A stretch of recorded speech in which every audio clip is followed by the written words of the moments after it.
All right, guys, we got our first guest stream of the offseason. We got Davis back from the mountains. Let's do this thing.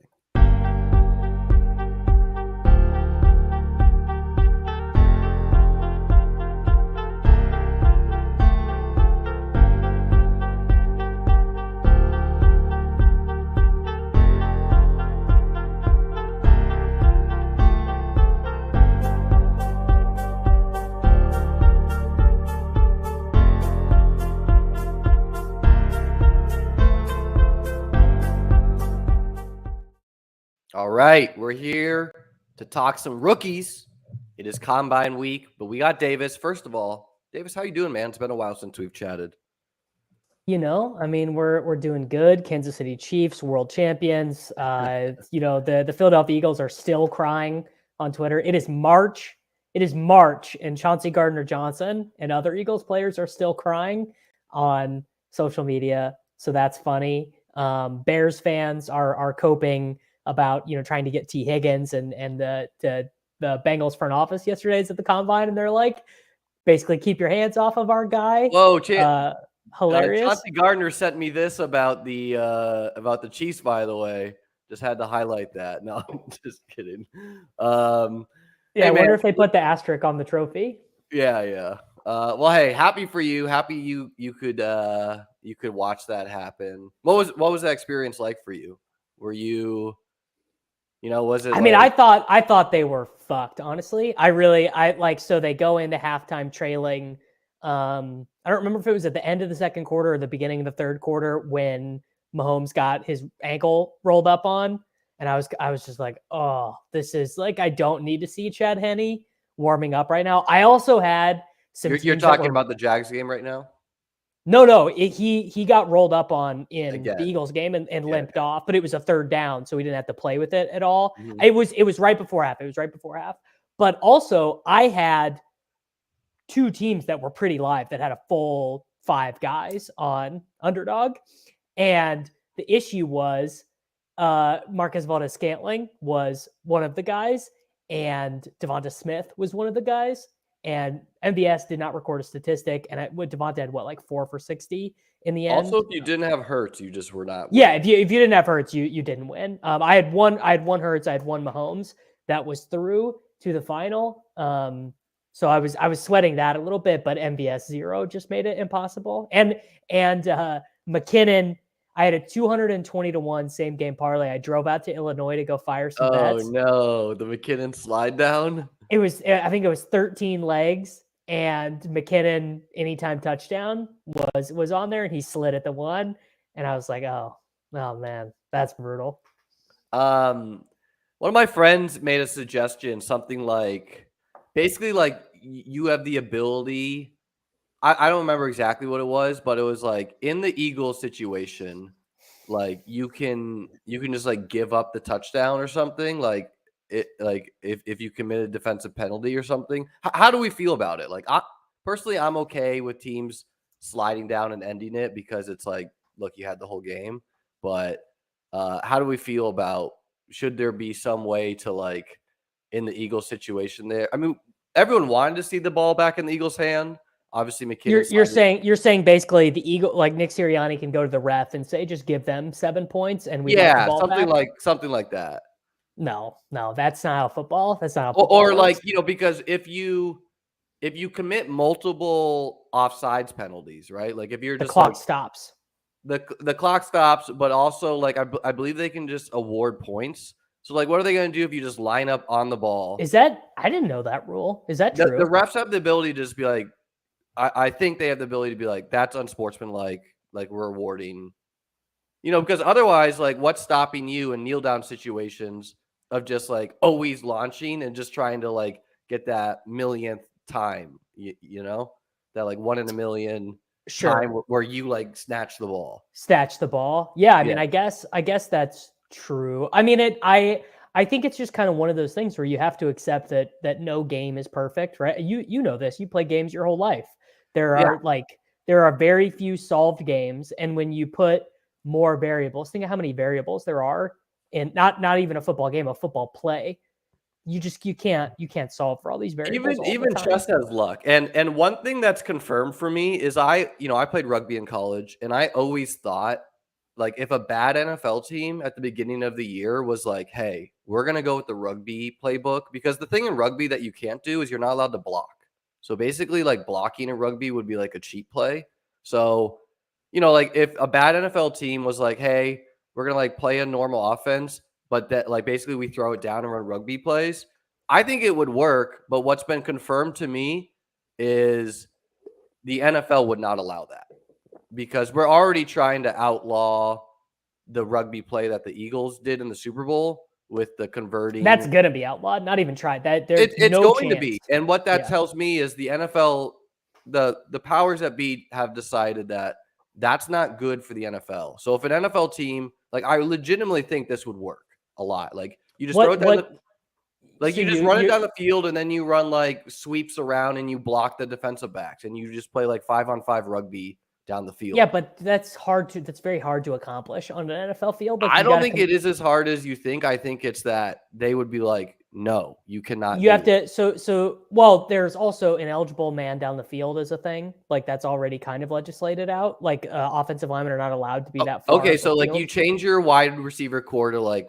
5 tight ends, right? Like, or big tackles or whatever, and you just play you get them in the hands. And so your go-to 3rd and 8 play is we're running a tight end crosser where our one wide receiver is getting, Blake Bell, Noah Gray, and Jody Fortson are all blocking for McCole Hardman 7 yards from the line of scrimmage. No, it's like the first guy catches it, and I could draw this on paint, and then like one guy runs an end around down the field, and the other guys block, and then you just kind of like pitch the ball to the end around guy. Like, that would score every time. So I think the reason why that wouldn't work compared to rugby, and I don't know the rules of rugby that well, but I think the penalty for losing the ball in football is too great, right? If you're a good team, I agree. But like, if you're like let's take a team this year, I don't know who, like, if you're the Bears or if you're the Texans, what do you have to fucking lose? And I guarantee you it would catch people by. So I think this to me is sort of similar to the people say, like, oh, why don't NFL teams run the triple option? It works all the time. Georgia Tech beats all these, these teams can punch way above their weight. It's guys in the NFL are too good. They're too fast. They're too strong. You think you're going to be able to run an end around 30 yards from the play? Teams fuck up end arounds when they practice it, when they prepare for it. I think this is like the Wildcat is going to work once so well that no one's going to stop you. It's going to work so good. And then once teams get a week or two to think about it, you're not going to be able to advance the ball at all. I just don't think, because the thing in rugby too is when you play defense, you play man, like you have one fullback back there and everyone else is a man. And it's like, don't let anyone get through the line, right? It's like, take care of your man. Don't let them get through our line. That's not how the NFL plays defense. The NFL's got people in back, so they naturally give you the space. The only big difference is a rugby field is wider, so you have more side to side. But, like, if 7 dudes are going to be up at the line of scrimmage, you can't have 7 dudes. No, if 7 dudes on the defense are going to be in the box, and then you're just having 5, you're having like how are you getting, Liam, how are you getting the ball to the ball carrier? You have to complete a pass. You have to complete a pass down the field, and then you enact your rugby play. You are thinking football is easier than it is. I don't know, dude. I think the Chiefs have run that hook and ladder play where Travis Kelce does the lateral. They've run it twice. It is a guaranteed minimum 30 yards. They've run it twice. Actually, I remember the 2 plays. One, but do you think they designed that, or do you think Kelce was like, "Fuck it, I'm doing it"? 100%. They designed it because it was against the Detroit Lions in 2019. Travis Kelce catches it, laterals it to LaShawn McCoy. LaShawn McCoy runs in for a touchdown. AFC Conference Championship. Kelce has a bad back. So I think Andy Reid was like, okay, we need to design on some of these Kelce plays. We need to design leverage for him, a way to not twist his back around. And he pitched it to, I don't remember who he pitched it. I think Juju. Whatever. I think my point stands that we can debate whether it would or wouldn't work. I think it would. But if it did work, I'm very confident that the NFL would just be like, you're not doing that anymore, right? Because we're literally seeing it with one team did one rugby type play effectively, which is the same thing as like a maul in rugby where you just like push the guys forward. How do you legislate that out though? No blocking down the field. What? How do you? How are you legislating against this play? No, I think the owners would get together and you'd tell the one owner and be like, "Look, dude, you are ruining. Like, we are an entertainment league. This is not what people want to watch. You are not going to own this team anymore." I just think I think you are wrong. I think this is a thing. What do you guys think in the chat? Let us know. Rugby. Here, rugby let me tweet this. Let me draw some plays too. I'll draw it on Microsoft Paint for us. But I in my head, I see how it works. You complete a 10-yard pass. McCole Hardman is behind 3 tight ends who are all blocking. Then Marcus Kemp is running around and he pitches the ball to Marcus Kemp, and Marcus Kemp is home free. Guys, we are going to talk rookies here, but real quick, we'll just call like this the line of scrimmage here, right? You got 7 dudes up front. Is this shit showing up for you? No. Liam, I'm telling you, it's not going to work. Because why would a team not have already tried this? There are rugby players in the NFL. There are guys who are familiar with rugby. Because I'm telling you, I think it's bad for viewership because they're like, we're football, we're not. No, that would not stop that would not stop Kyle Shanahan from doing this once if he thought he was. So this is 7 dudes in the box, 4 DBs, whatever. Are you seeing all these circles I'm drawing or not? It's on a big delay. It's on a big delay. Okay. Well then we'll exit it. Anyway, okay, here we go. Anyways, so like you got your dudes on the line. You got 5 guys on line. You got the QB, and then you line up like how many we got there. And then like let's say this guy goes here, and he catches the ball, and then these 2 dudes' job is just to like be right with him and block down. And one of these guys' job, who's like they're running across, is running Liam, an end around. How close have you been to a live NFL game? Have you seen how fast these guys are? Yeah, I've been to an NFL game. Like my guess, like that argument falls so flat to me that like rugby won't work because the dudes are faster. That's not true. I guarantee, like the worst linebacker in the NFL would be like the best whatever position there is in Aussie rules football. That's like way too nationalist to me. I think it's just that people in Australia, people in Europe, they don't grow up with the NFL. That's the free market economy. If those guys were, if they were they don't play it. So like they're at a big disadvantage by the time, like definitely some of these freak athletes on like the All Blacks of New Zealand could definitely be in the NFL if they grew up from the age of 5. Well, if they could, why wouldn't they? They make way more money. Because it's not part of their fucking country. It's like the goal is like rugby is what they watch. But there's been rugby players who have transitioned to very late, in the NFL. And they're very behind the 8 ball. They don't have like the football IQ. That's part of the game. Like it's not so easy, especially some of these skill positions, just be like, go do it. Yeah, it would take a lot of practice, and I think it would get shut down in training camp. Anyways, guys, it would not. What? Roger Goodell has Pinkerton agents in training camps being like, you cut that shit out right now. I think there's no doubt if a team was doing this in training camp, the owners would be like, do we want this to like you think owners are watching practices, Liam? The team owner probably isn't even there. He has someone would get work. Like it would be reported like, the Washington Commanders are doing nothing but rugby plays down the field. If you did nothing but rugby plays, you would lose every game by 10 points. Don't agree. Because, I mean, obviously you'd be like a smash mouth run team that also does these like... But if you're the smash mouth run team, you're going to start every game down a touchdown.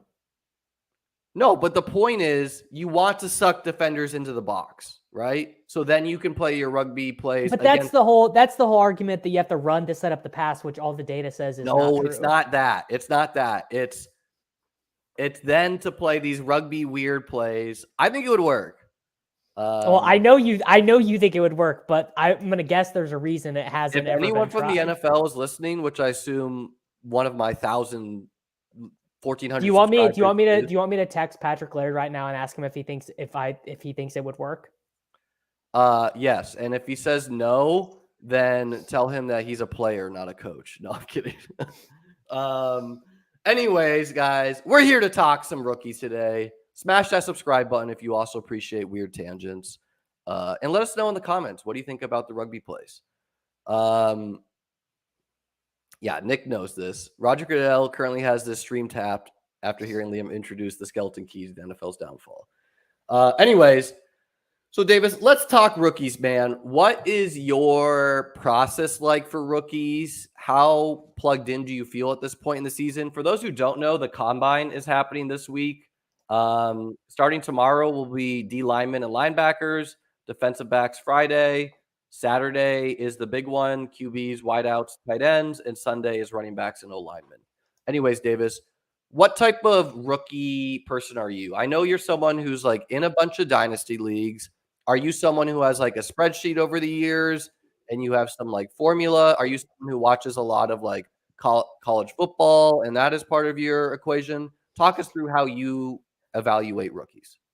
Well, I used to have to do all this stuff myself, right? You used to have to keep it all, you put it all in a spreadsheet yourself or copy and paste it from someone else who took the numbers and do formulas and everything. But now everyone's got a model and it's all basically measuring the same stuff. At the end of the day, it's all really a measurement of how well does your body move at the size that you are for the position that you play and what are the thresholds that you sort of have to have at your position. So like for wide receiver, it's kind of changed actually. Like, when I first started doing this to now, you actually kind of want to be smaller, but faster. Like back in the day, it used to be, you want to be 215 pounds, you want to run a 4.4, you want to be taller than 6'1". Now it's sort of like, well, you kind of want to be, you don't really want to be that big because you're not going to be able to play in the slot, and playing in the slot is where, that's where all the good shit happens. Now you get 3 free catches a game playing in the slot versus playing on the outside, and your ADOT's going to be lower. And the average depth of target in the NFL this last year was the lowest it's been in 11 years. So the game is sort of changing in that way. But basically, that's a byproduct of O-line quality too. I don't know. I think there's a lot of reasons for that. I think the 2-eye safety stuff is a huge part of that. For sure. Like the Chiefs and the Bills and the Bengals played way differently this year than even 2 years ago. And I kind of think of those 3 teams as the best passing offenses. But basically the combine is really important to me. Yeah. And lots of other people will say it's not. I mean, the primary thing is NFL teams for sure care about the combine. So it really drives draft position. Now, draft position is like, if you look at every variable and you try to correlate it to like future fantasy points, draft position is going to be far and away the most important. I think there's a little bit more nuance than that. Like I'm not just ranking guys straight based off of, draft equity or whatever, but that is a huge part of it.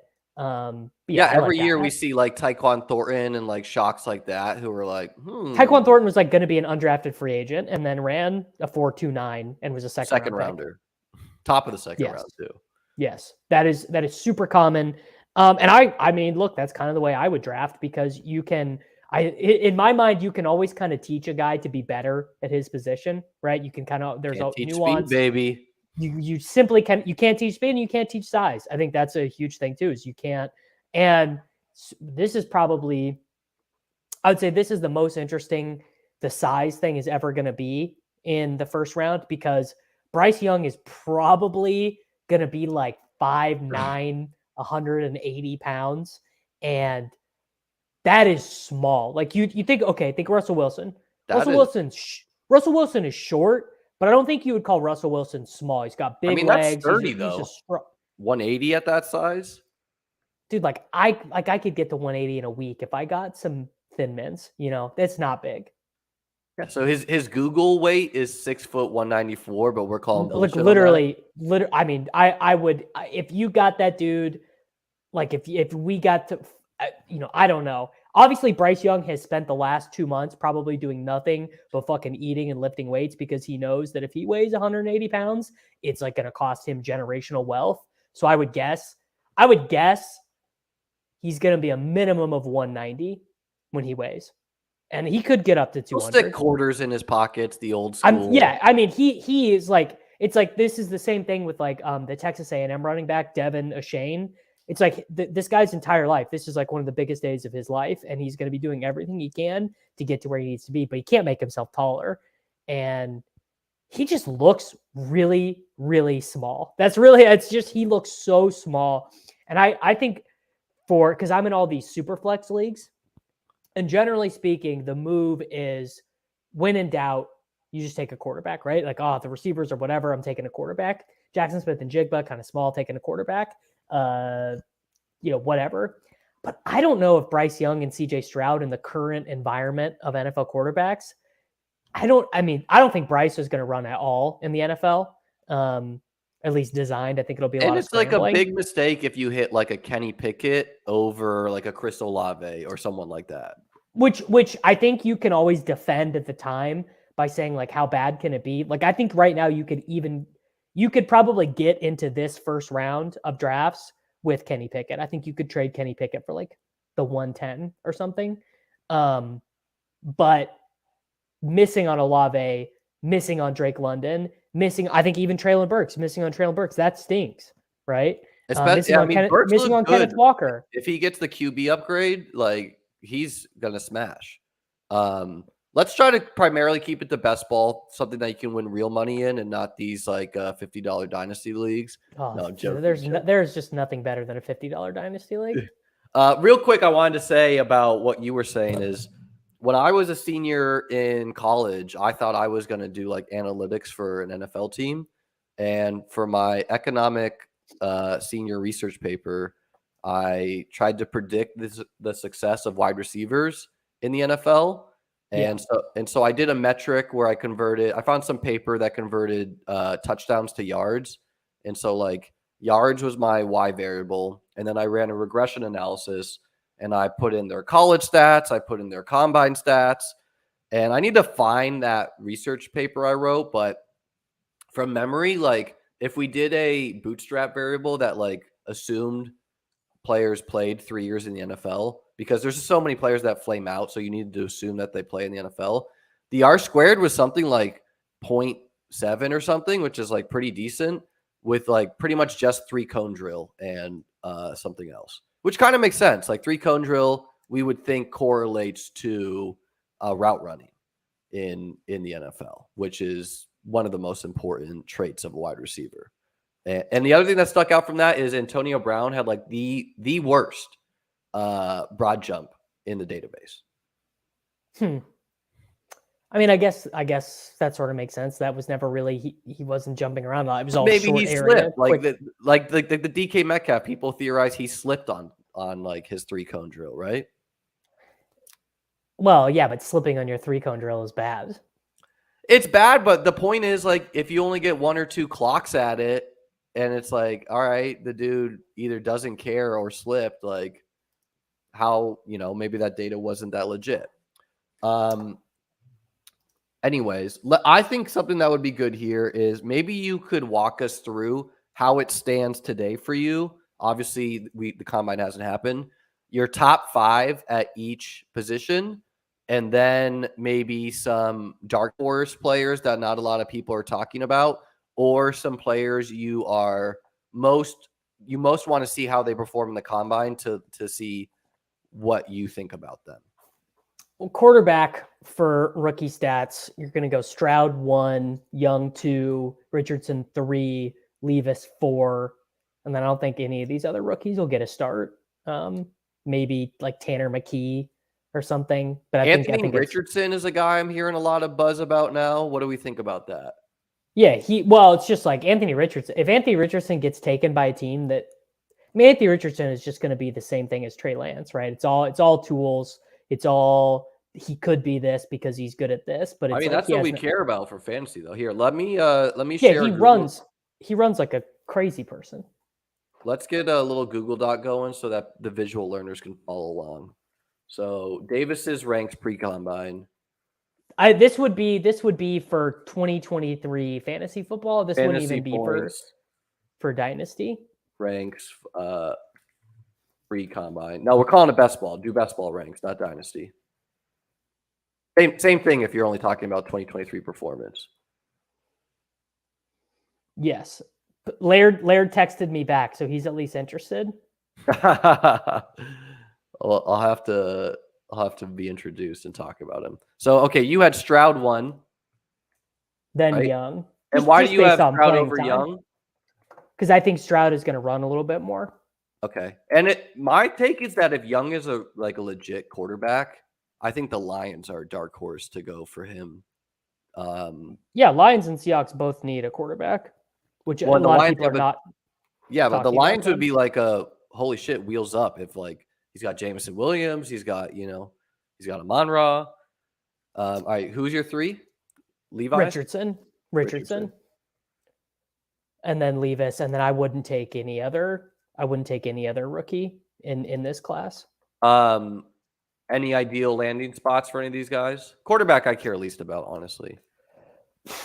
I mean, I think what you would really want is you would just want Richardson to go somewhere that just doesn't care and would play him. Like if Richardson goes to the Seahawks, he probably doesn't play as a rookie, right? They probably just re-sign Geno, play him for a year and wait for Richardson to play next year. But if Richardson goes to the Texans, what's the Texans' plan? The Texans are going to start, there's no reason for Davis Mills to be playing.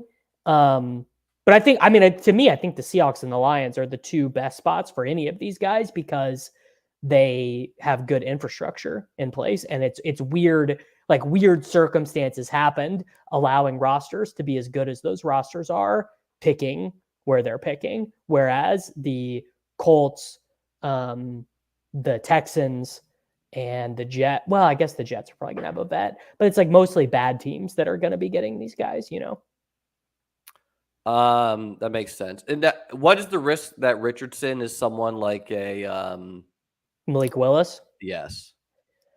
I would say the drumbeat for Willis was because you and me were I remember the end of draft season last year, we're like, Malik Willis. And then we saw Malik Willis and we're like, oh no. I mean, Malik Willis played at fucking Liberty. It's a lot different than playing at the University of Florida, right? Levels competition. Tebow did it. Well, no, that's what I'm saying. What I'm saying is that Malik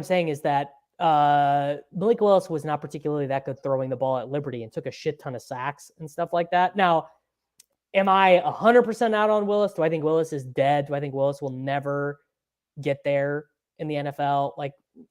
I don't know.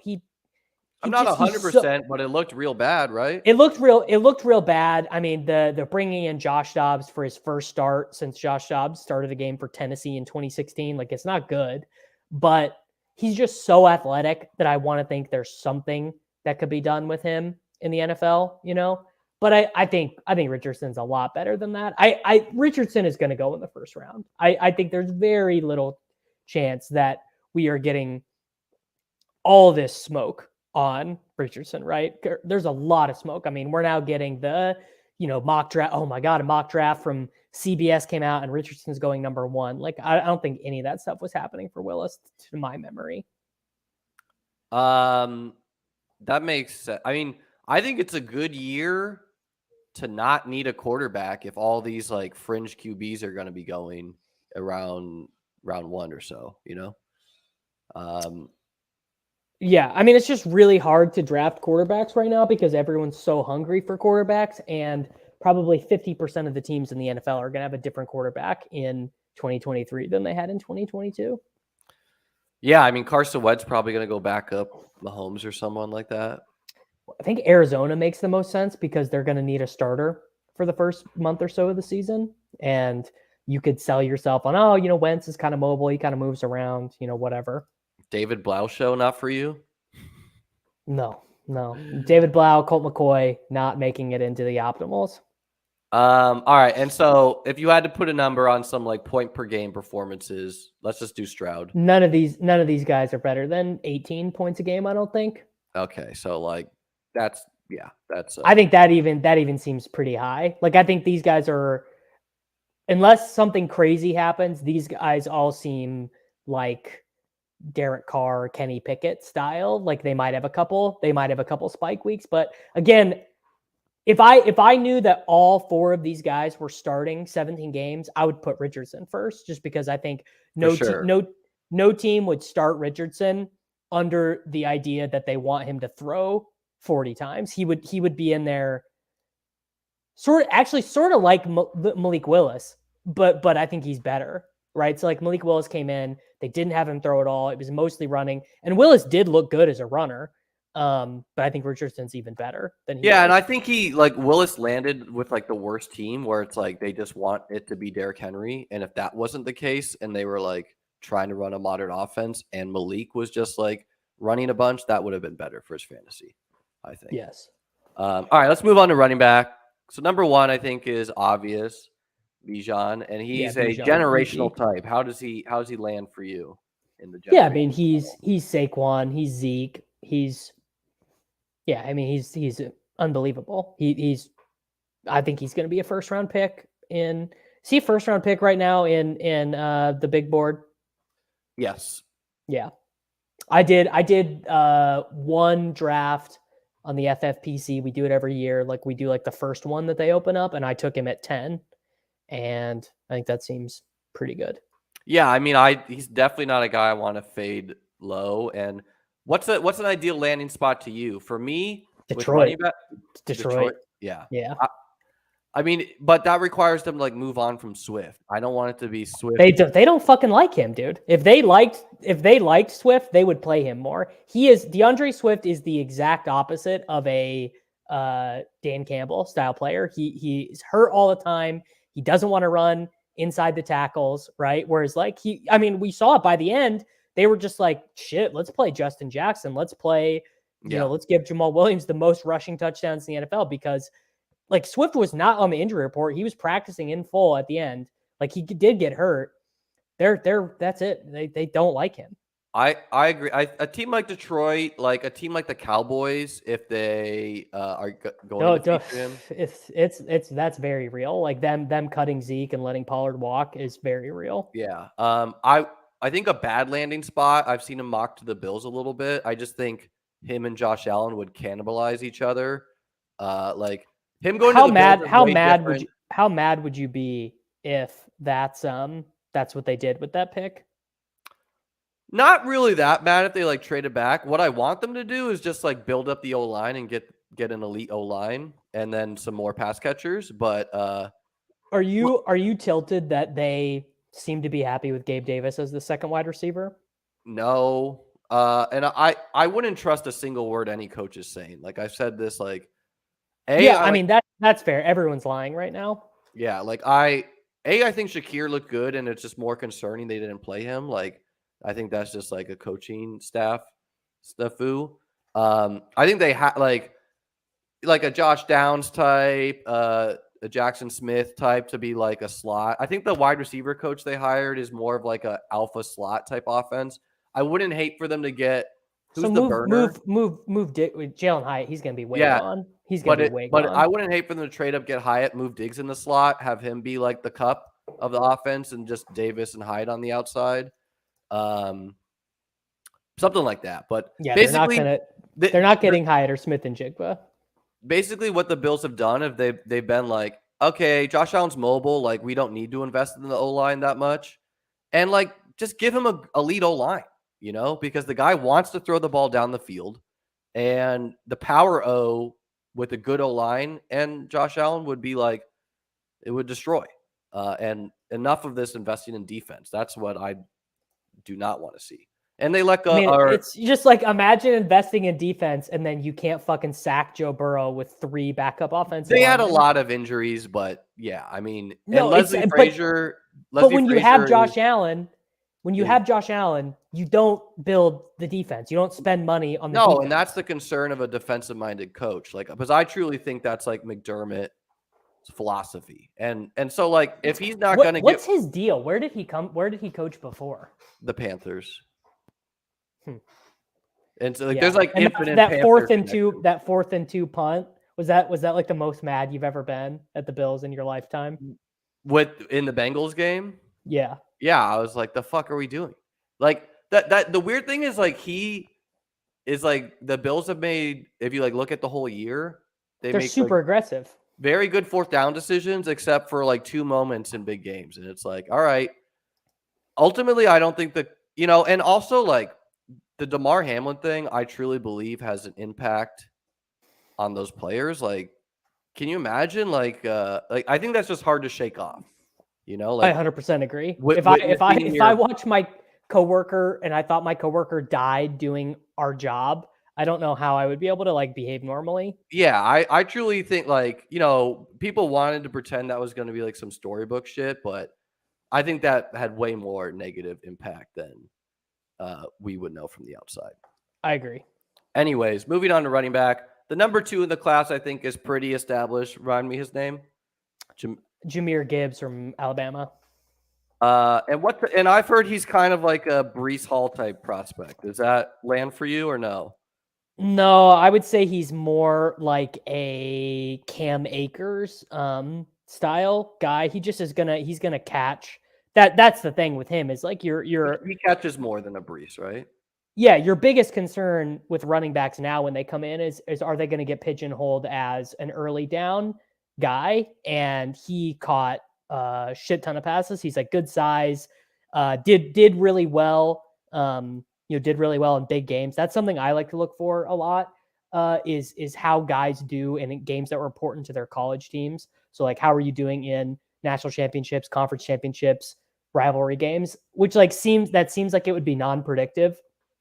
But what you'll notice is college football is so unequal that for a lot of these guys who are going to 5-star first-round draft pick production factories, you go to Alabama, you go to Georgia, you go to Oklahoma, you go to Texas. Well, I guess not. Texas theoretically should be, but they always stink. Is so many of the games you play are going to be non-competitive. So like what happens when you play against other NFL players? I think that's something to look at. And Gibbs would do well. Gibbs does well in all those games, right? He would be so good in all the big games that Alabama played because he is so good at catching the ball. So he's kind of like a Swift type, but more of a PPR. Kamara is the comp that everyone makes. Running back comps are hard because Kamara so much Light, are we going to call him or?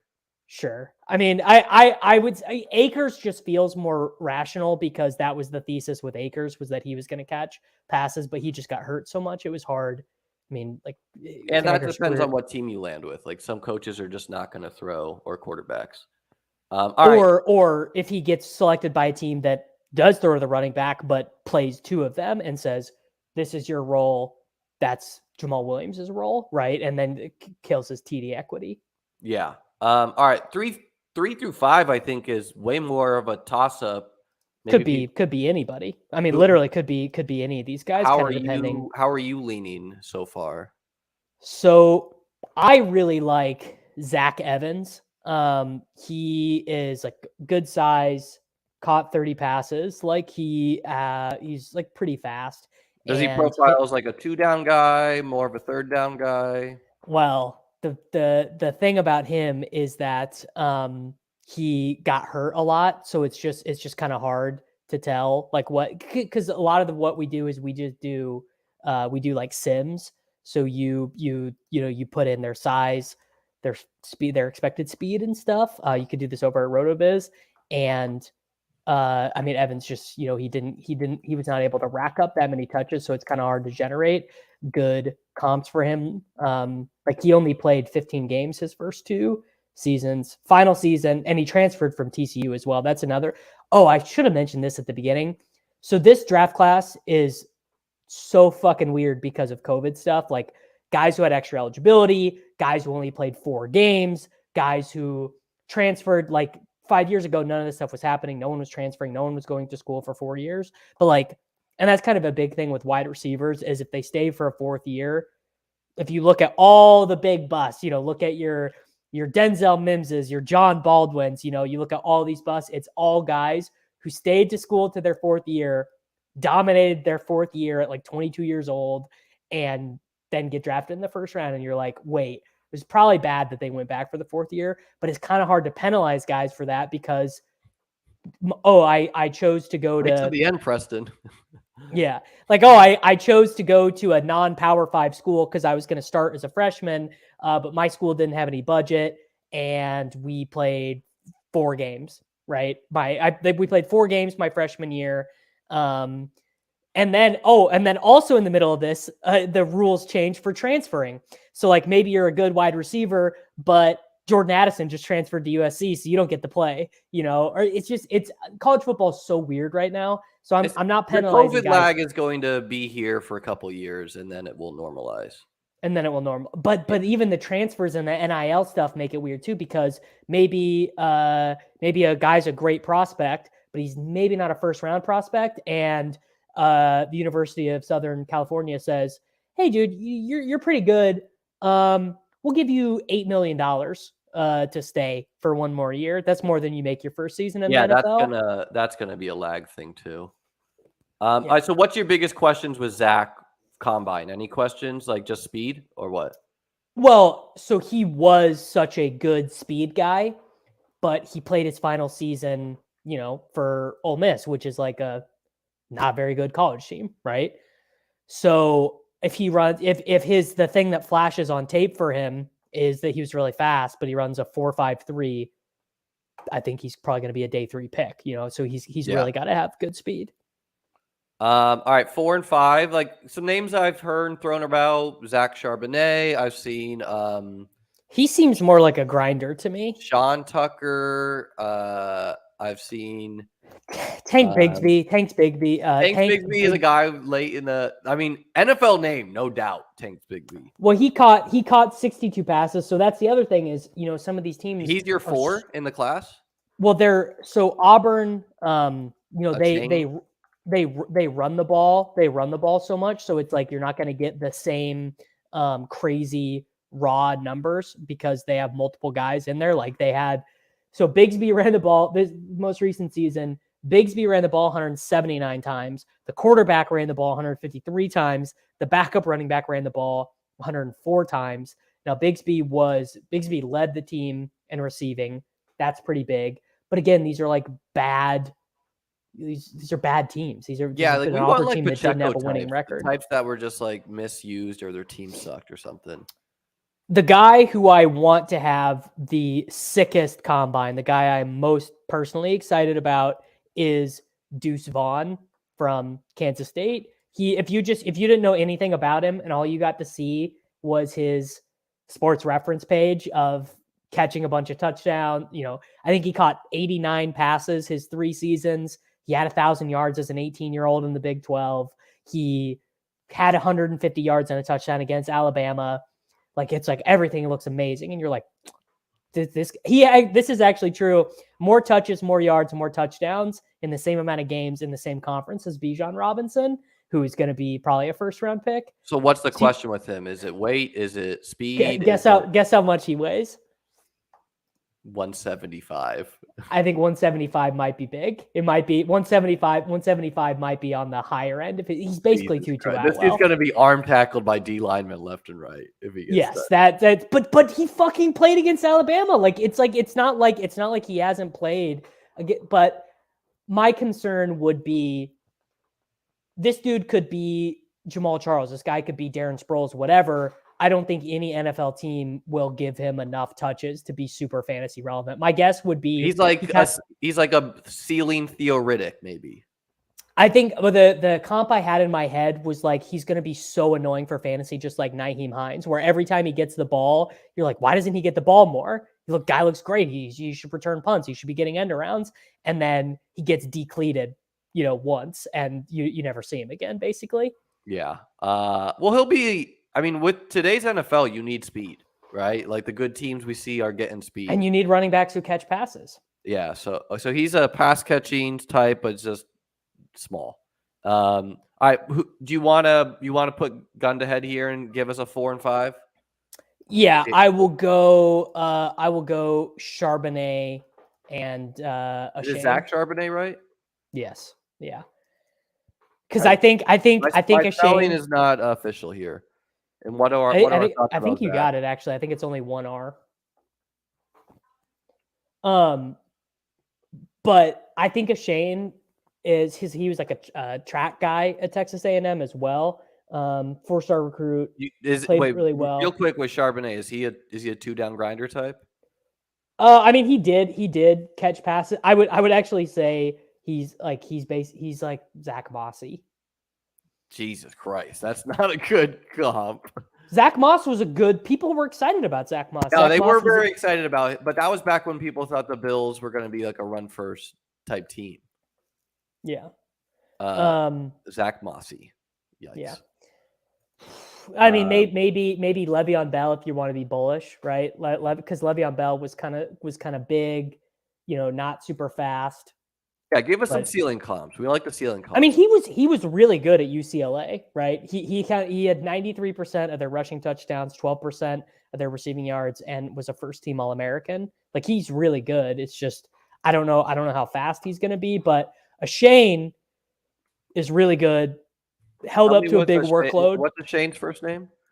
Devon. I think it's pronounced Devon. But he's small. He's small too. He's like 5'10", 185. But he's a track star. I think he might run like a 4.25 at the 40 because that's all he's been training on. He would not have been training for size at all. I think this last month, I think he knows his paycheck is all about how fast he is in the 40. 4.25. That's is 4.23 the record we've seen? I mean, his line at all these sports books is 4.29, I think. Jesus. Speedster. He's crazy fast. He is crazy fast. So what's the difference between a Shane and Deuce Vaughn? Because they're both speed guys, right? Vaughn's way better, but he not as fast. I mean, he's probably 20% smaller than Devin Shane, like straight up. Jesus, okay. Dude, he's like what you got to see a clip of this guy. He looks like a literal child out there. Let's I don't know what I'm allowed to share, but let's pull up the YouTube here. You got to show his just bombs. Deuce Vaughn highlights. Make sure we'll have this music off. I mean, he just is like. I love a good hype tape, by the way. Oh, I mean, this is a huge part of my process too. Is like because I want to have some sense of how these guys. I mean, look at him, dude. He's a little bit inefficient with the elbows flared out, but people don't know, dude. I ran a 4.4 in college. I mean, this was in the Big 12 championship game, and he's out there just making people miss. A little wiggle right there. This is like souped up Danny Woodhead. He'll play. Yes. Well, Woodhead is what you want him to be, but he's even smaller than Danny Woodhead. Look at that 90-yard touchdown run against Alabama. Yeah, but the smallness ain't so bad for a running back because it's like got low center of gravity. But the big thing you don't think about it is he's so small that he is going to be completely unable to pass block because people are just going to knock him on his ass. Well, if you can anchor, you can pass block. Like not so big guys are good pass blockers in the NFL. Yeah. I mean, look, I want this guy. I want this guy to be the next Austin Eckler. You know, like I love him. Like I went to K-State. I really like this guy. But I mean, watching these highlights, like you can see just how small he is compared to other players. He's running through arm tackles though. He's high kneeing it. I mean, yeah, I bet he's super strong. I bet he can squat like 500 pounds probably. Yeah, like the Rondale Moore. Rondale Moore is actually probably like a pretty good comp in terms of like you're gonna have to use him closer to the line of scrimmage and get him in space, but guy can move. I drafted the shit out of Rondale Moore his rookie year because I saw him squat like 500 or something. Same. I mean, I drafted not because I saw him squat, but just because I like him. But yeah, this is my Deuce Vaughn is my guy. Peek at Devin Shane. I want to see this. His Devin Shane's highlights are pretty nuts. Like obviously he has got a lot of inefficient runs because he relies so much on his speed. So the highlights are crazy. Yeah, if you're like just speed in college, that can be. Oh, he's like Darren McFadden, dude. I mean, he's way faster than Darren McFadden. Like I don't think I know. He ran track at Texas A&M as well. I think he might have even been an Olympic qualifier in something. And he was really good on, he was the 2020 Texas track and field athlete of the year. So not football, track athlete of the year as a senior in high school. Marquise Goodwin's still in the NFL, dude, and he's taking like multiple breaks. Yeah, I mean, he's so like, look at this dude. I mean, he's just running away from everybody. Yeah, he'll be kick returner minimum, but like he looks like these are the type of guys I like to bet on. Just guys who it's like that old Bill James quote, once you demonstrate a skill, you own it. Like he demonstrates the skill of just being faster than every other person on the field. And speed plays in today's NFL, and especially with defenses getting smaller to deal with the pass. It's true, yeah. And I mean, speed is going to be more important at running back as, safeties are creeping closer and closer to the box too. That 2-eye safety stuff. Good on that route there. All right, let's get back to our spreadsheet. Let's jump on to wide receivers. This is a big one. There not a lot of consistency I'm seeing from people on their wide receiver ranks. I see Jackson Smith mentioned. I see Zay Flowers. I see Jordan Addison. I see Hyatt. How's it go for you? Yeah, I have been flip-flopping on this. I mean, I want Smith and Jigba to be one, but I mean, so it's like you kind of had to have been watching college football to like get swept up in the Smith and Jigba thing, because I think he had 4 catches this most recent year. Basically, he hurt his hammy and was like, "Nah, dude, I'm gonna go make a couple $1 million playing in the NFL." So it's sort of like in the old NFL, in like the NFL like 10, 15 years ago, he would have been like a 3rd round pick because slot wide receivers just were not that important. But now creating separation, inside is so important. I think the best comp for him, and this is like a stylistic comp, this is not so much like just pure in the data. He's like Keenan Allen. Just like he can create. I've seen that a little bit. He can create separation like that. Is he your one? No, I got Quentin Johnson one, because Quentin Johnston,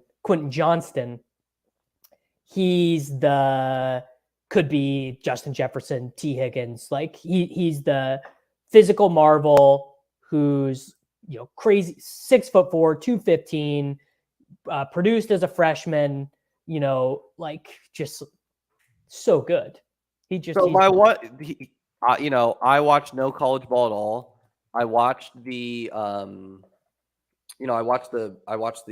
playoff games though.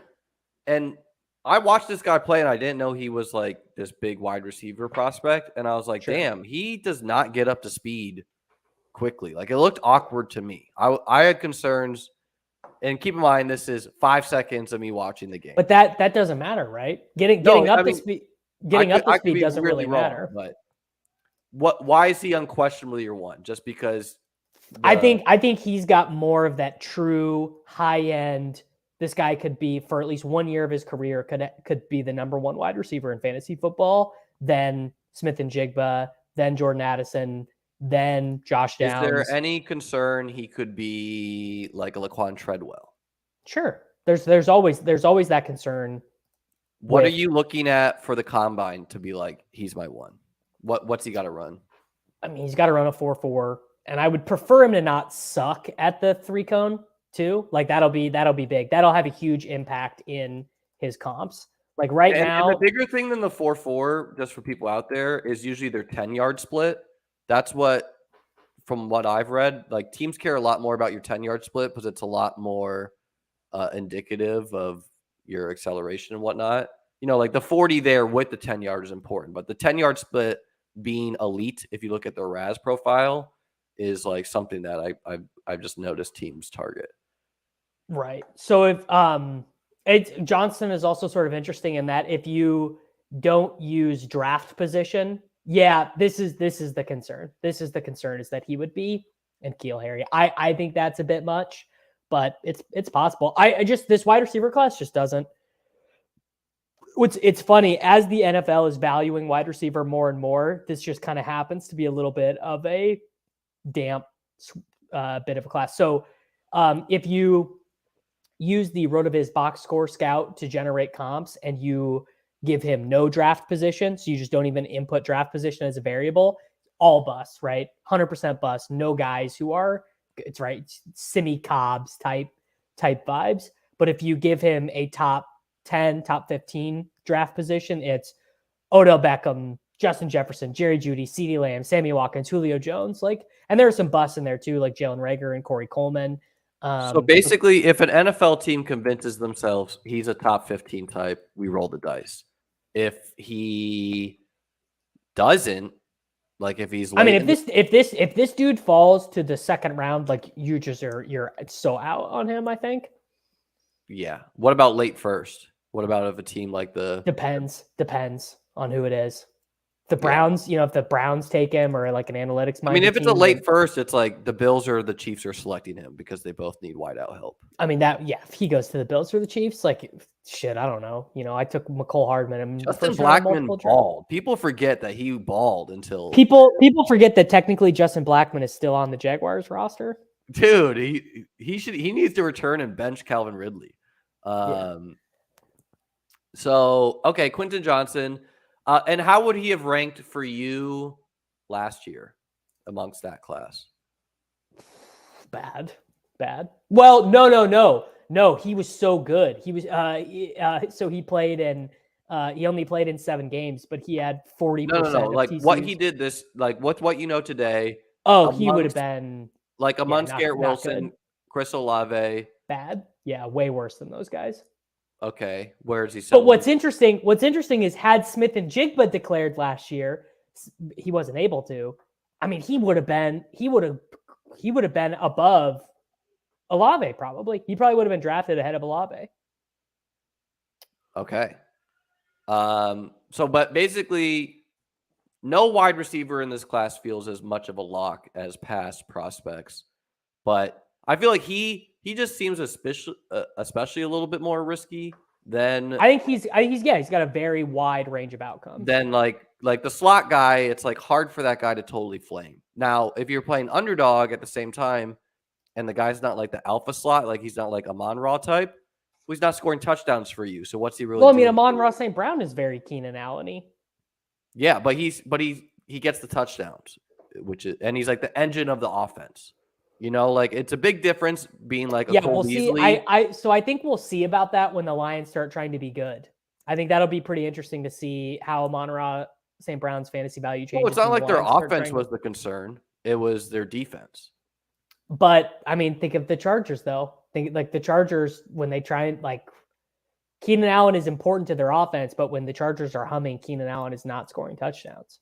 When Keenan Allen was out of the roster, the Chargers fucking sucked last year. Well, the Chargers always suck. That's the thing that people forget. They had a lot of injury things, is what I'm saying. But all right, moving on to 2. Is that clearly Jackson for you? Yeah, I think so. And he's Keenan Allen type. He feels pretty safe, right? Rookie, sophomore, Smith-Schuster, 1,100 yards, 7 touchdowns. Yeah, like I mean, some like, and let's just name some nut low landing spots for these guys. The Bears, right? Oh, fuck. If Smith and Jigba goes to the Bears, like it's a wrap, dude. You just are never like the Bears, the Texans doesn't seem Texans would be fine. Arizona would be fine. Indianapolis is probably not great. Detroit, not great. I don't think Seattle's great if it's like a hey. Seattle is not taking wide receiver. No chance. Carolina, not good. Atlanta, we'll see. Atlanta, maybe Lamar Jackson. Dude, Atlanta, Jesus Christ, bro. They need a quarterback. Well, that's what I'm saying but they might get one. They might get one in free agent. In fact, I think they probably will get one in free agency, and they might get a good one. Carson Wentz might start there. No. Dan, that would be so brutal. I mean, we'll see there. All right, the 3 for you. Who is it? I got Jalen Hyatt at 3, and I think that's pretty controversial because I've seen it. Speed demon, right? That's the thing is like this guy could just be John Ross. He could legitimately never have a top 50 wide receiver season. Like, could he be Waddle or what we think Jameson Williams is going to be? No chance. I mean, he'll never be as good as Jalen. Jalen Waddle was unbelievable. He is so good. Jalen Hyatt is not that good. Okay, so we're just rolling the dice with the speed guy. Who's 4? Well, really, it's I think only a really good team would take Jalen Hyatt. I don't think a bad team has any interest in Jalen Hyatt. Yeah, I mean, Maybe, he's like the Bills they need to get someone fucking fast with Josh Allen. So do the Chiefs. So do the Chiefs have fast guys though. That's the thing, and they have John Ross. They have fast guys who are shitty at being wide receivers though. Yeah, but they have John Ross. They have who's the guy who hurt his leg and could be crushing for them? Justin Ross. The Cowboys really need a wide receiver. This guy feels very Jerry Jonesy to me, although Jerry Jones always prefers Big 12 players. The Giants desperately need wide receiving help. I mean, at the end of the year, they were starting all undrafted free agent type guys or guys who were cut by other teams. The Chargers, I think, could really use someone who can move. I don't know how much they like Josh Palmer. Yeah, Chris is 100% correct. I mean, there's a very real chance this guy has a 8-year NFL career, but never accumulates 1,000-yard season because he's just a wind sprinter. Well, I mean, those wind sprinters still can give you those huge spike in best ball, which is what you're looking for. Hyatt, best case, something like Will Fuller. That makes sense to me. Yeah. I mean, that's what everyone sees with him. And I love Will Fuller, so I'm with that. Will Fuller, hopeful. MVS concern. All right, number 4. Who we got? Yeah, this is the one that I am most no one agrees with me on this, but I got Addison here. Everyone else has Addison ahead of Hyatt. Basically. Yeah. But you're not going totally off the board. We're still raking Addison. And what type of wideout's Addison? I mean, he's Smith and Jigba. He's 6 feet tall, 180 pounds, 4-star recruit. Played really good at Pittsburgh. But that's you're describing like Stephon Diggs, Garrett Wilson. Like some of those guys are like elite route runners. Like, is he? Like. I don't think he's as good as Garrett Wilson. Maybe I'm wrong. Addison, he'll be very price sensitive to me. I'll probably have a lot of capital. You mean or what? No, in best ball. Like if he is drafted where Drake London was going, I probably won't have as much. But if he's drafted, I don't think he's that good. Maybe 2 different comments there. One says Devonta, one says Oh, so Nez must be a longtime listener of my content because I fucking love Blitnikoff winners. There was this guy. This probably would have been before your time really playing fantasy football. There's a guy who went to Oklahoma named D.D. Westbrook, who's a Blitnikoff winner. He got drafted by the Jaguars. I know D.D. Westbrook, dude. We've been playing DFS for around the same time. I just like that guy probably cost more money for me than anything else. Yeah, but I do like a Blitnikoff winner. I mean, my take would be these top 4 guys are interchangeable to me. I don't really, especially before the combine, I don't have really strong takes about any of them. And I would actually put Josh Downs and Zay Flowers slightly below these 4 guys. But these 4 guys to me are the unassailable top 4, I believe. Bit of a gap, and then Downs plus Flowers together. Yeah. And Flowers, I think Flowers is going to be he's going to get drafted. Flowers is really fast, high. and I saw you see that post where he added 15 pounds and smiled. Yeah, he looks super jacked. But he's not big. He's he's kind of like Rondale Moore type. But both those guys are slot types, right? I mean, his final year at Boston College, he had 30% of his team's total yards and 46% of his team's total touchdowns, 47% of their total passing game. I mean, that's the kind of shit that I do really like to see, is just a guy completely dominate. But again, this is your 4th year guy. He led the ACC in receiving touchdowns. But Flowers is 4th year. Yeah, but he's a 4th year guy, right? He did all that at 22. He's even going to be, I think, 23 when the season starts. So that's a legit concern. Yeah. What about Downs? Anything you want to say? I mean, so Downs is a hard guy to evaluate because he plays in that crazy North Carolina offense. But I mean, his fucking numbers are nuts. He 4 games as a rookie, 3 touchdowns, full season in 2021, 36% of North Carolina's passing offense. 11 games as a senior or a junior, 34% of their passing offense. But he's 175, 180 pounds. Kind of difficult. He's a big field stretcher. So honestly, not that dissimilar to Hyatt. Like if Downs ended up being better than Hyatt, I could see it. I just think Hyatt had, I think it was 8 receptions, 220 yards, and 4 touchdowns against Bama. And like, that's the type of shit. I just eat that shit up. Yeah, I hear it. Preston, just to touch this question, did Liam tell us his rankings? This is why we're doing this, Preston. I do not watch college football. The NFL draft is kind of when I get red pilled on all the rookies usually because I watch the whole draft. So I watch the hype tapes and whatnot. But I'm a consumer of content. So going to have people on that do think they know this shit. And then I kind of make my decisions as I go like that. But I'm definitely not like these are the guys you need to know. But when I hear people I trust their opinions of, like talk about Jamar Chase as like a generational prospect, that's when I have the ability to like tune out the noise and be like, I'm hammering this guy. I don't give a fuck if he dropped a pass in practice. All right, tight end. I've heard a lot of good things about this tight end class. People are saying, yeah, it's like the best tight end class in 10 years. That's what I'm hearing. How's it go for you? And I will say this on tight end, guys, is shout out Kentley Platt. He does the RAS profiles. If they do not have a good RAS, they will not be a good fantasy tight end. But they also won't get drafted. Like if a tight end who had a push. No, but some teams draft these tight ends to be like left tackle adjacents. Yeah, but you're gonna know that before you're gonna know that based on how they did, Yeah. But basically, yeah, like at least like a RAS of like, and just look this up. Go on Twitter, look up the RAS of all the tight ends you think of. They're all like Dalton Schultz is probably the worst one. But you love Dalton Schultz though.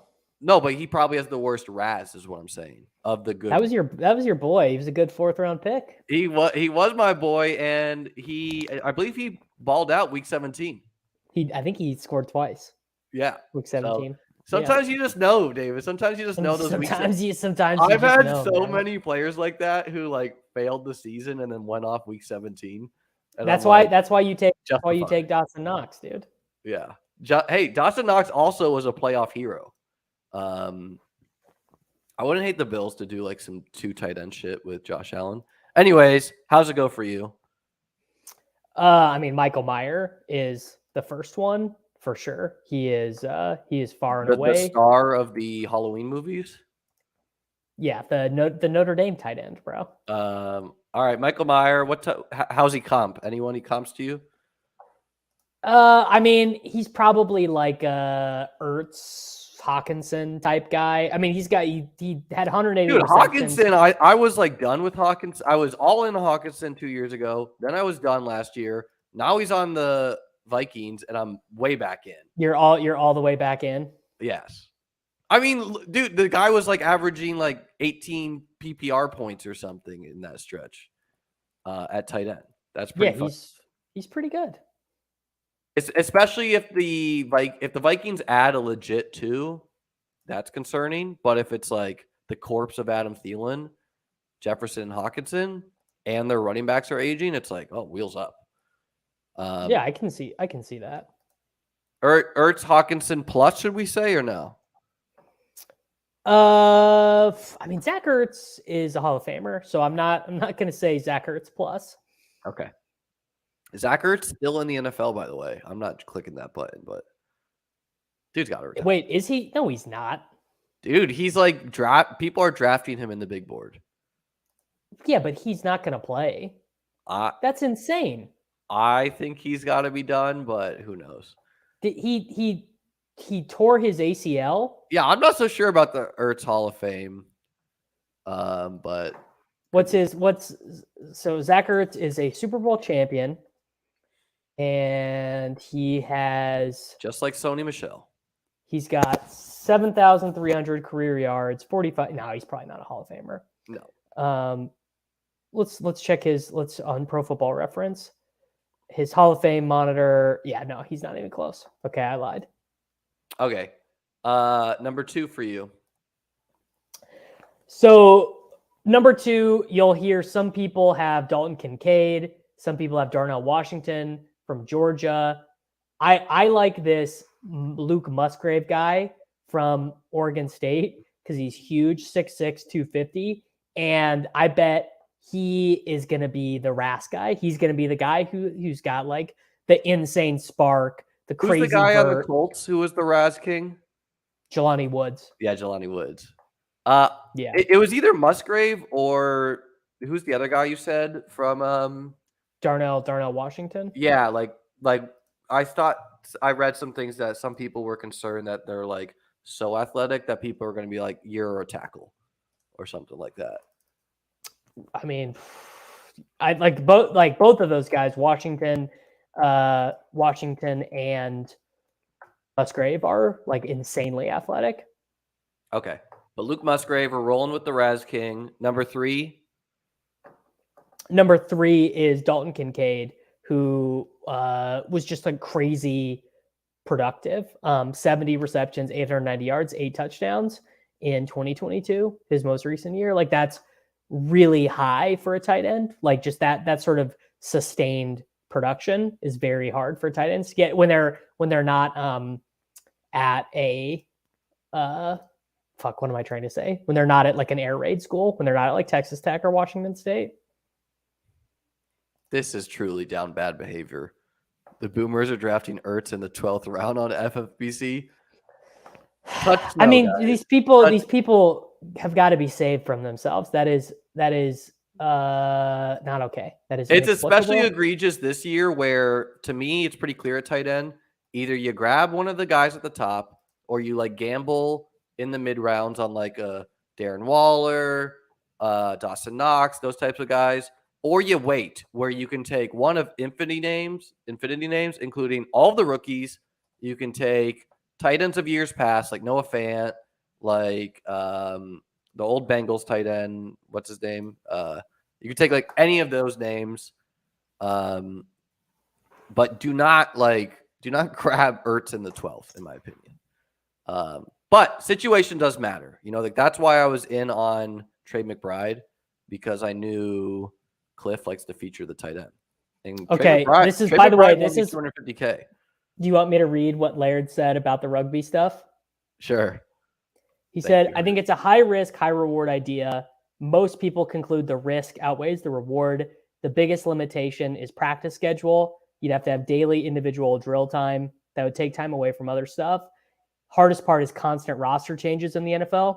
So you have to teach it and practice it with basically new players every single week because guys are getting hurt and coming in. But you only need your wide receivers to be practicing this, or whoever is catching the passes down the field. Because your O-linemen are not. Think of how much wide receivers change over the course of 17 games. Just even think about the Bills. Think about guys coming in, out. Cole Beasley's in there, then John Brown's in there, and it's not like in the rugby style offense. You're fired.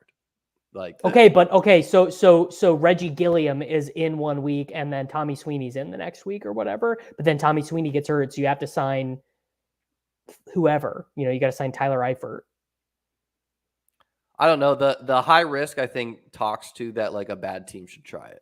But again, I don't think it would be allowed. All right, let's finish out tight ends here. Who's your 4? Darnell Washington, the Georgia guy. What's funny is that there's a tight end from Georgia who's going to be like a top 5 pick next year, Brock Bowers, and Washington played behind him. He really didn't catch the ball all that much. Basically, just the idea is this guy is going to be Jelani Woods. Yeah, that's really it. Okay, and 5? There are a couple different guys you could put here. You could put this dude from Iowa, Sam Laporta.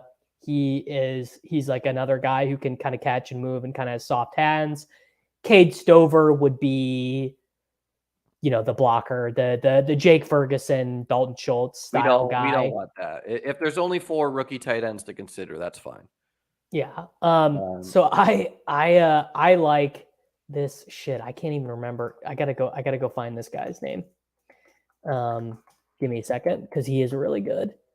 So he was Dalton Kincaid's teammate. He was the other tight end. Thomas Yasman, 6'5", 260. He had 13 receptions his final season, only 14 receptions in college. How many touchdowns do you think on 13 receptions? 6. Absurd. He just, but even more than that, like, you go watch these touchdowns, and this is not like Zach Ertz standing in the back of the end zone, catching it and sitting down. It's like this dude just stiff-armed a linebacker and hurdled a safety, and too small, another defensive back chasing him. Like, he's nuts. I mean, something to be said though about like performance in college and just tight end in general is like it's QB specific. Like some QBs like the tight end. Like we've seen that with Cousins kind of over his career. We've seen that with Wentz sometimes, right? But and some are not. So anyways, what's your gut on some of these tight ends? Are any of them actually going to be guys you want to be targeting, or are you of the mindset that tight end's still a hard position? I mean, Meyer will be a top 15 ADP guy for most of the summer. All right. All right, Davis. Anything else you want to say on rookies or players you are interested in how they do on the combine most that you didn't mention before we get out of here today? I mean, I do really want to see what this fucking Yasmin guy runs, because he looks absolutely insane. I mean, I'm really interested because wide receiver is so, they're just, it's like, we mentioned the COVID stuff. It just makes it all go up in the air more. I mean, we got Marvin Mims, Parker Washington, this guy, Andre Isovas. He was a wide receiver at Princeton. He was That's an NFL name right there. He was a track guy. He said, someone said I quoted this wrong, but in his NFL Draft Network profile, it the NCAA record for heptathlon, which seems insane for a football player. That's like a long distance type shit, isn't it? How the fuck do I know? I don't know shit about track and field, but basically he's just a sick freak athlete. So who knows? But he could be the next Jeff Janis type. So I'm pretty interested in him. I really like Tyler Scott. So it's like these are, a lot of this stuff is very preliminary, and I'm trying not to anchor anything too much right now, because it's hard when you, because if you start to anchor here, you could be so fucking wrong 2 months from now, right? Which is why I'm like, if Quentin Johnson goes after Smith and Jigba and after Hyatt and after Addison, like, I'm gonna let that take die so fast, because the NFL is telling me I'm already wrong. Unless it goes to like a team like the Bears or something where we're, like if Justin Fields is still going to get his on the ground, it's just hard for wide receivers to be big fantasy assets. I mean, for like dynasty, that stuff kind of comes out in the wash, but for fantasy, yeah, I agree. Again, we're trying to talk about shit that makes money, best ball, not financial advice. But I mean, dude, like when you win a $50 dynasty league, though, it is such a good feeling. Let me tell you. Hell yeah. Well, Davis, thanks so much. I'm assuming wide receivers you're more interested in seeing for the combine than running backs, or is it running backs? Well, so what's sort of interesting is that the wide receiver stuff is really important, but you could almost guess based off what the running backs do at the combine, what order they're going to go in at the draft, which is sort of like, that's sort of useful for like, planning what you're doing. And, the other thing is they fucking changed the way they did these drills. So they used to you do the bench press on Thursday, you'd run. Didn't they change the track too? So like the speeds aren't like that comparable? Well, oh shit. Do you remember this last year? Do you remember the gun was really hot last year? Yeah. You remember, like everyone now all of a sudden, like this historical research is like not so. So I wonder if they go the opposite way this year. They do something to it, and it's like, oh shit, all these guys ran real slow. Devin Ashane ran a 4.38, and Quentin Johnson ran a 4.6, and yada yada. And then you're gonna hear, oh, well, actually, our NFL scouts there hand timed it, and they're way faster or whatever. Well, we'll have to see with that. Gonna have on Pat Corain tomorrow at 1 to get his 1 Eastern to get his rookie take. So we'll see how those compare to Davis's, and then probably have both of you guys on sometime after Combine to see where we've changed. See if we can mind meld a top 5 together. Check out Davis. Davis's Twitter is linked in the thing below. He's got several podcasts he runs that you can check out his link tree for. Speaking of, I was minding my business one day, driving along, figured, hey, why don't I throw on my good friend Davis's podcast, the Take Cast with Brian, another good friend of mine. And what do you know? Catching strays about my thumbnails on there, where Davis is like, That's so funny. Davis is like, yeah, I used to do YouTube, but my thumbnails kind of sucked like Liam's. Pause. What? They get better. The one you did for this is better. You're getting there. Liam? Here's the thing. You've won at least 1.3 million recordable dollars via Best Ball. Why don't you go to Fiverr.com and get someone to make thumbnails for you? I probably should, but A, lazy. B, we're trying to become more committed with our schedule, and by that I mean me. So I can, because I was like kind of flying by the seat of my pants, like, oh, I'll do a video here, do a video there. Sure. But we're gonna do that. We're gonna buckle down. We got on the Canva lab. Guys, if you could hit the like button and subscribe, really helps me out. Check out tomorrow's video at 1. See you all then. Peace out, everybody.